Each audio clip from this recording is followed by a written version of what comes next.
Hi, everyone. My name is Jen Soriano. I'm a longtime narrative strategist for social justice movements and also a writer and performer. I'm very honored to be asked to share this poem for you. And I want to congratulate everyone at OPEIU for your 29th International Convention. As you know, unions are more important than ever today. At a time of growing global economic inequality, climate crisis, and also rising authoritarianism and fascism. Unions of organized workers fighting for not only economic justice and workplace justice, but also organized to fight for racial, gender, climate justice is exactly the type of power building that we need more than ever today. And I want to commend you all in not only your ongoing work for worker and workplace justice, but also for your deepening commitment to integrating racial and gender justice into your day-to-day campaigns. When we integrate racial and gender justice into worker justice, then we are stronger and able to face the problems of the world in the way that we actually live and experience them. When we don't, then we run the risk of increasing division and power status quos that are organized along racial and gender lines. So again, I want to commend you for your ongoing commitment to integrating race and gender justice into your work for economic justice. And I want to offer you this poem that's called Use Your Words, Unsolicited Advice to Second and Third Generation Asian Americans. I wrote it during the pandemic, and it's after a poem by Jean Ann Verley that's called Unsolicited Advice to Teenage Girls with Crooked Teeth and Pink Hair. When they ask you how you speak English so well, don't feel proud. When they tell you to go eat bat, tell them to go eat baby cow. When they ask if you work at the restaurant down the street, the Chinese one, ask if you can take their order and their money. When they spit on you, beat you, and blame you for the Rona, raise your voice and say no to racism and xenophobia, and demand a world without scapegoating and hate. When they ask where you're from, say Chi-Town. When they ask where you're really from, say my mama. When they ask, come on, you know what I mean, where are you really from? Stand proud and say my ancestors are from the Philippines, and I'm here because the United States was there. How about you? Do not say I am American. Do not use citizenship as a shield. It will not save you. Learn from the civil rights and the Black Power and the Black Lives Matter movements that citizenship does not guarantee humanity. Learn from Native Hawaiians and Native Alaskans and American Indians that citizenship fails to honor who got here first.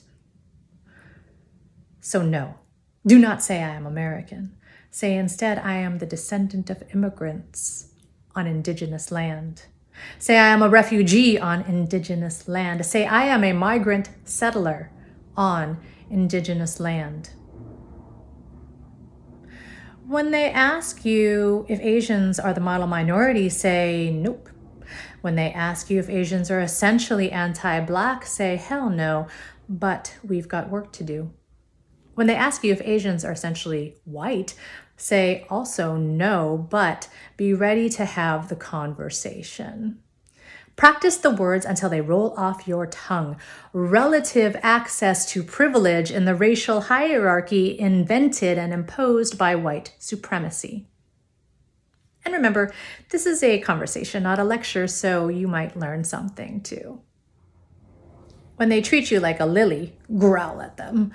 When they call you a tiger mom, eat them. When they call you a crazy rich Asian, remind them of the low-wage workers who have made the parts for their high-priced technology. No, not in China, in Silicon Valley, California, right here in the good old US of A. When they ask, what are you? Say, I'm hungry. When they ask, what are you really? Say, I'm really hungry. When they say, but are you Japanese? Korean. I know. Laotian. Say, I'm not your wife, I'm not your friend's wife, and I'm not your girlfriend from the base where you were last stationed. And when they say, well, who do you think you are? Say, I'm whomever I want to be, and then be. Be your fierce, loud, radiant, complex, yellow, brown, black, mixed race, white passing, multi-ethnic, South, East, or Southeast Asian self. Be your neurodivergent, monolingual, multilingual, ESL, queer, trans, cis, NB, fluid, intersex self. Be an Asian stereotype detonator. You will explode their narrow minds with your expansive being. Take up space. When they walk at you on the sidewalk, don't move. Unless you think they're going to spit on you, then move really far away. When they interrupt you, speak louder. When they diminish you, outshine them. When they fetishize you, outsmart them. When they attack you, outorganize them. When they use you as a wedge, build a bridge. Build a bridge. Build bridges. Like we built railroads. Like we built families. Like we harvested grapes and sugar cane, like we canned salmon, like we nurse the sick and the young and the elderly, like we continue to do today, like we run the bases, like we run the courts, like we run for office, like we organize against anti-Asian hate and for Black lives and for economic justice and for climate justice and for racial justice and for gender justice, for multiracial democracy, for liberation. And when they ask you how you speak English so well, use your words.